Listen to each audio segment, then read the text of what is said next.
আজ আপনাদের James long সরণি পূর্বপাড়া এনেছি এক তারা মন্দিরে। চলুন তারা মন্দির দর্শন করাবো।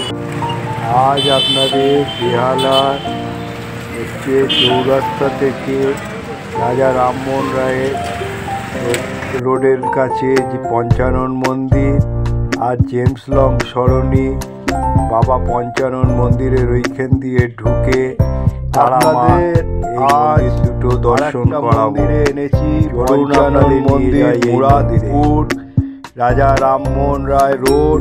এটা অবস্থিত চৌরাস্তা থেকে ঢুকে এই পঞ্চানন মন্দির পেয়ে যাবেন।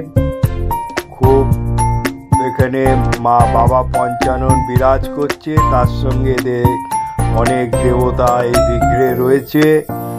তা এই মন্দির বন্ধ ছিল, আমি বাইরে থেকে তুলেছি, কিন্তু এই মন্দিরে সকালবেলা 9টা থেকে মানে 8টা থেকে খোলে, অ্যাকচুয়ালি কখনো দেরিও হয়ে যায়। তা 8টা থেকে 11টা পর্যন্ত খোলা থাকে। এখানে শ্রীকৃষ্ণের ও গৌর নিতাইয়েরও একটা বিগ্রহ রয়েছে পাশে, খুব সুন্দর এই মন্দির খ্যাত। এই মন্দিরে আপনারা এসে পুজো দিতে পারেন এবং মনস্কামনাও করতে পারেন। এই অঞ্চলের খ্যাত বাবা পঞ্চানন। তারপর আপনাদের নিয়ে যাব হচ্ছে মা তারার মন্দির। এটা জেমস লং সরণি পূর্বপাড়ায় অবস্থিত। এই মন্দির তারা মা খুব খ্যাত। এই মন্দিরও আমি যখন গিয়েছি বন্ধ ছিল, আমি বাইরে থেকে তুলেছি।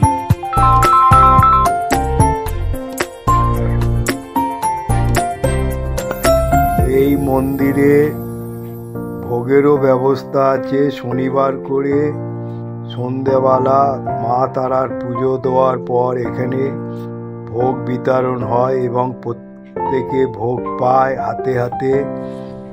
আর এখানে অনেক দূর দূরান্ত থেকে মায়ের কাছে মা তারার মন্দির এই অঞ্চলে খুব খ্যাত। তাই আপনারা এই মন্দিরে আসবেন, পুজো দেবেন। খুব সুন্দরভাবে মা তারাকে গড়ে তুলেছে। এখানে এই বিগ্রহতে অনেক দূর দূরান্ত থেকে এসে মায়ের কাছে মানত করে। তাই এখানে হচ্ছে জেমস লং সরণি। আপনারা পঞ্চানন তলায় নেবে ঠাকুর পুকুরে, সেখান থেকে আসতে পারে। জয় মাতা। আপনাদের আমি ছোট করে দুটো মন্দির বেহালা অঞ্চলে তুলে ধরলাম। এর জন্য আপনারা লাইক করবেন, একটা করে শেয়ার করবেন, সাবস্ক্রাইব করে দেবেন।